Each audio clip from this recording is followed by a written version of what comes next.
ઉર્મિલા છે અને દ્વારકાની રહેવાસી છું અને એ સૌથી મોટું સૌભાગ્ય છે મારું કે દ્વારકામાં રહીને લાભ ઉઠાવવા મળે છે દર્શન કરવાના.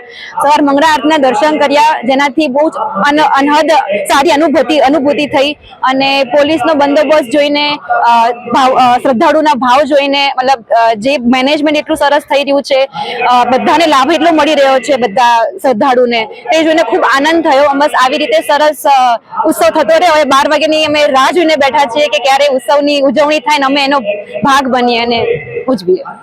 મારું નામ હર્ષ પરમાર છે.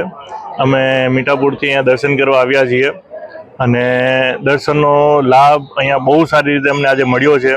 આઠમના દિવસે આઠમના નિમિત્તે મંગળા આરતીના દર્શન કર્યા અને એની સાથે અહીંયા ભક્તોની અંદર એ ભાવુક જોવા મળે છે અને એવો ભાવ છે કે આ વખતેનો જે બંદોબસ્ત છે, જે રીતે ભગવાનના દર્શન થઈ રહ્યા છે, જે રીતે સારી રીતે લાભ મળી રહ્યો છે, એમાં ભક્તોને પણ બહુ જ આનંદ આવી રહ્યો છે અને અમને પણ ખૂબ આનંદ આવી રહ્યો છીએ.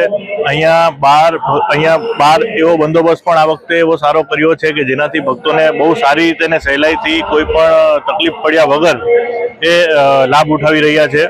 એના લીધે અમને બહુ જ મજા આવી રહી છે અને અમે રાતનો 12 વાગ્યાનો સમયનો રાહ જોઈ રહ્યા છીએ કે જે કૃષ્ણ ભગવાનનો જન્મ થાય અને અમે એની સાથે ઉત્સાહ મનાવીએ. જય દ્વારકાધીશ અને જય હિન્દ. હું પ્રોબેશનરી ડીવાયએસપી નૈના ગોરડિયા.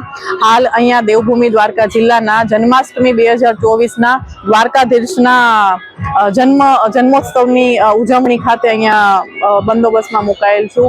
આ જન્મ દિવસે અમે લોકો અહીંયા જે બંદોબસ્ત કરી રહ્યા છે એમાં એસપી સાહેબના માર્ગદર્શન હેઠળ ટોટલ 1500 જણા, જેમાં SP sir, 7 DYSP, 30 PI, 50 PSI તથા તમામ જે બીજા કોન્સ્ટેબલ, હેડ કોન્સ્ટેબલ, હોમગાર્ડ છે, જીઆરડી છે, એમ ટોટલ અમે 1500 જણા અહીં છેલ્લા 4 દિવસથી બંદોબસ્ત કરી રહ્યા છે. કે અમારો એક જ હેતુ છે કે દેશ વિદેશથી આવેલા જે શ્રદ્ધાળુઓ અહીંયા આવે છે એમને કોઈ અગવડતા ન પડે, એમના દર્શન ખૂબ જ સારી રીતે થાય, એક સારો અનુભવ લઈને જાય. તો તે બદલ અમે લોકો અલગ અલગ અમારા જે ઝોન વાઇઝ જે બંદોબસ્ત હોય છે અલગ અલગ શિફ્ટ મુજબ તે સતત અમે કરી રહ્યા છીએ, જેની અંદર ટોટલ એક્ટિવિટીઝ કહું તો પ્રોપર આખું એક ટ્રાફિક મેનેજમેન્ટ છે, ક્રાઉડ મેનેજમેન્ટ છે, રોડ બંદોબસ્ત છે અને જે કોઈ દર્શનાર્થી આવે છે મંદિરની અંદર તો એમનું પ્રોપર ફ્રિસ્કિંગ થાય, કોઈ ઇલેક્ટ્રોનિક્સ ગેજેટ્સ છે એ પોતે સાથે લઈ ના જાય અને એમનો જે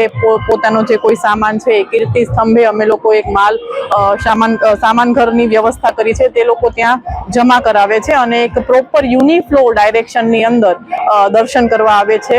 અને મને કહેતા હર્ષ થાય છે કે અમે અત્યાર સુધીમાં 1.5 લાખ જેટલા દર્શનાર્થીને દર્શન કરાવ્યા અને એક ખૂબ જ સારો અનુભવ રહ્યો. મેં પોતે પણ એ લોકોની સાથે વાત કરી કે કોઈ તમિલનાડુથી આવ્યા છે, કોઈ રાજસ્થાનથી આવ્યા છે, તો એ લોકોને ખૂબ જ સારો અનુભવ રહ્યો.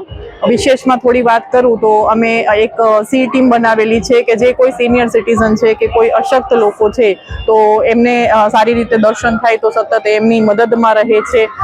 સાથે એક મેડિકલ ટીમ પણ હોય છે કે કોઈને કંઈ એવી ઇમરજન્સી થાય તો એ તરત જ પ્રાથમિક જે સારવાર છે એ લઈ શકે.